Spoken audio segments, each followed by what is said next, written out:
morning, students. Chapter 2, Kingdom Animalia. In today's class, we are going to discuss about the phylum Echinodermata. Echinos means spiny, dermos means skin. So they are spiny skin animals. They are marine animals. The echinoderms are marine animals and benthic. Benthic means they live on the seabed, and they are triploblastic animals. That is, they develop from the three germ layers: ectoderm, mesoderm and endoderm, and the adults are radially symmetrical and the larvae are bilaterally symmetrical. So radially symmetrical, we have learned that when any plane passing through the central axis divides the animal into two equal halves, and bilateral symmetrical means when cut at the central plane, it gives two identical halves. And they have well developed organ systems. So all the organ systems are well developed and they are true coelom animals. They have a true body cavity. And they are called as deuterostomes.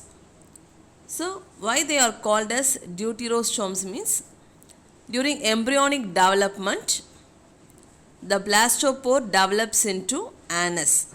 So we have already learned during the embryonic development, when the blastopore first develops into mouth means they are called as proteostome, and when the blastopore develops into anus means they are called as deuterostomes. Next, the most distinct features of echinoderms is the presence of the water vascular system. So it is the unique features of the phylum Echinodermata, that is, they possess the water vascular system, which is otherwise called as ambulacral system, with tube feet or podia. So they have tube feet or podia. So this tube feet is mainly helps in the locomotion, capture and transport of food and respiration. So the main function of this tube feet is locomotion. Here you can able to see in this picture the starfish. So it crawls on the floor by using its tube feet. So the water vascular system is one of the unique features of the phylum Echinodermata. In this picture you can able to see the water enters through the madreporoid. So the water enters through the madreporoid and then it reaches the central canal. From the central canal it reaches the radial canal, and from the radial canal the water exits from the tube feet. So when the water exits from the tube feet, it exerts a pressure, and with the help of this pressure only the organisms can able to move. So this is how the water vascular system functions. So mainly the water enters through this madreporoid and then reaches the central canal, and then it reaches the radial canal, and finally the water exits out through the tube feet. So the digestive system is very well developed and it is complete with the mouth on the ventral side. So mouth is present on the ventral side, that is called as the oral side, and anus is present on the dorsal side, that is called as the aboral side. And excretory organs are absent. And if you take the nervous system, the nervous systems and sensory organs are poorly developed. The nervous system consists of two nerve rings, that is oral ring and the aboral ring. And if you take the circulatory system, it is open type without heart and the blood vessels. So there is no heart and blood vessel, and the circulatory system is open type. It is no pigment in the blood. So the blood flows freely in the sinuses called as lacuena. So that is called as the open type of circulatory system. And if you take the that is sexes are separate, that is unisexual, separate male and separate female. Reproduction is by sexual method of reproduction, and fertilization takes place outside the body, that is external fertilization. And if you take the development is indirect, that means there is a larval stage with free swimming bilaterally symmetrical larva. So we have already learned that the adults are radially symmetrical and the larvae are bilaterally symmetrical. And if you take the larva, the most common larva is the Bipinnaria larva. And next is some echinoderms exhibit autotomy. So what is autotomy means? It cut off its own body in order to escape from the predators, and the cutted part may regenerate. So regeneration is one of the unique features of this phylum Echinodermata. That is, it can able to regenerate the last part, that is called as autotomy. And also it has the that is another one feature called as evisceration. What do you mean by evisceration? Means it throws out its stomach or its small intestine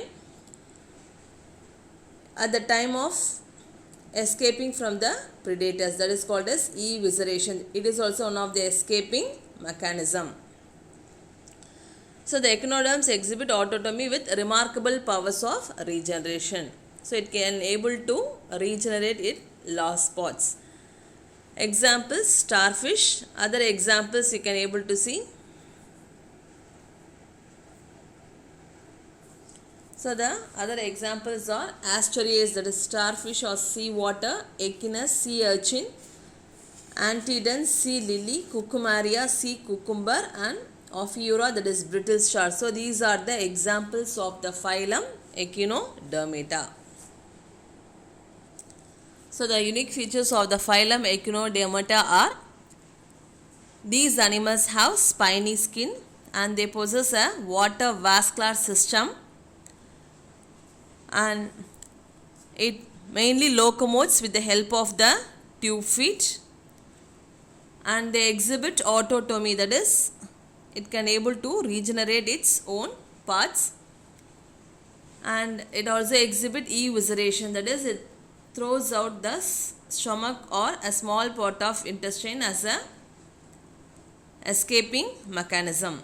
So these are the unique features of the phylum Echinodermata. Next we will see about the phylum Hemichordata. So why the name Hemichordata means, that is hemi means half, chordata string. So they were earlier treated as a subphylum of Chordata. So in the earlier days they were treated as the subphylum of Chordata. So it is called as Prochordata. But now it is regarded to be an independent phylum. So it is now regarded to be an independent phylum of the invertebrates, and it is very close to the phylum Echinodermata. So they are called as half chordates or prochordates. Example: Balanoglossus, it is commonly called as tongueworm, and Saccoglossus. So these animals of this group possess the characters of both invertebrates as well as chordates. So only they are called as hemichordates. So they possess the characters of both invertebrates and chordates. So they are connected as a connecting link between the invertebrates and chordates. So it is an important question. The Balanoglossus is considered as a connecting link between the invertebrates and the chordates. And if you take the body of these animals, they have worm-like body. So they have worm-like body, and they are burrowing animals. So they make burrows and live in it. They live in the U-shaped burrow. So they live in the U-shaped burrow. So they are commonly called as the tongueworms. They are commonly called as tongueworms. So they are worm-like soft marine animals, mostly tuberculous, and commonly called as the acorn worms or the tongueworms.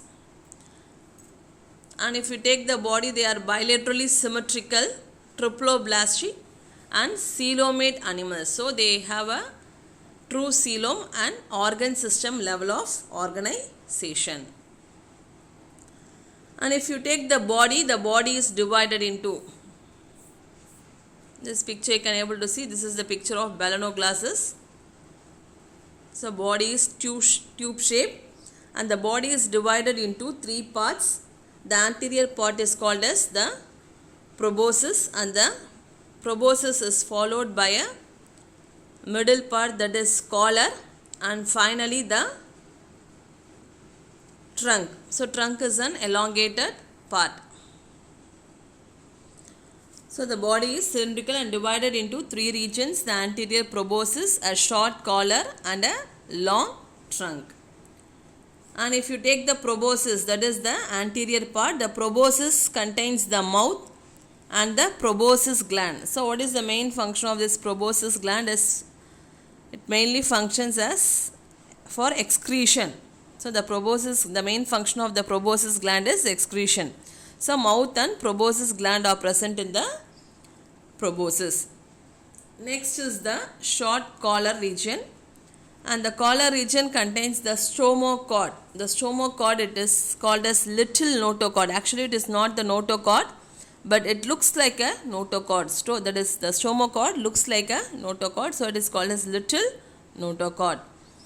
And this stomochord is nothing but it is the outgrowth of the buccal cavity. So the outgrowth of the buccal cavity is called as the stomochord. Next is the trunk region. The trunk region is again divided into three regions: bronchial region, hepatic region, and the abdominal region. And if you take the bronchial region contains the gills. So mainly the function of the gills is for respiration. So the bronchial region contains the gills mainly for respiration. And if you take the circulation, that is, it contains blood vessels, but the blood comes out through the space called as lacuna. So the blood comes out to a space called as lacuna. So in that is hemichordates, you can able to see the open type of, that is, circulation. So the blood flows in the free space called as lacuna. So the circulatory system is very simple and open type. So the blood flows freely in the space called as lacuna, and they are mostly ciliary feeders. Ciliary feeders means they feed with the help of the cilia. Cilia are very small hair-like structures. These cilia helps in the feeding of the animals. And if you take the nervous system, it is very primitive. The nervous system is very primitive, and their sexes are separate, that is unisexual, separate male and separate female, and they exhibit the sexual mode of reproduction. Fertilization is external, that is, takes place outside the body. Fertilization takes place outside the body. And development is indirect, that means there is a larval stage. So the larva, the name of the larva is Tornariae larva. The name of the larva is Tornariae larva. So examples of this phylum Hemichordata are Balanoglossus, Sacoglossus, Trichodira flava, that is Indian hemichordate, which is mainly found in the Kurusade Islands in Tamil Nadu. So these are the examples of the phylum Hemichordata. So the unique features of the phylum Hemichordata are, that is, they are, that is, worm-like animals. They are worm-like animals. And example, Balanoglossus. This Balanoglossus is a connecting link between the invertebrate and the vertebrate. So they are previously called as prochordates. So body is divided into three regions: proboscis, collar, and trunk region.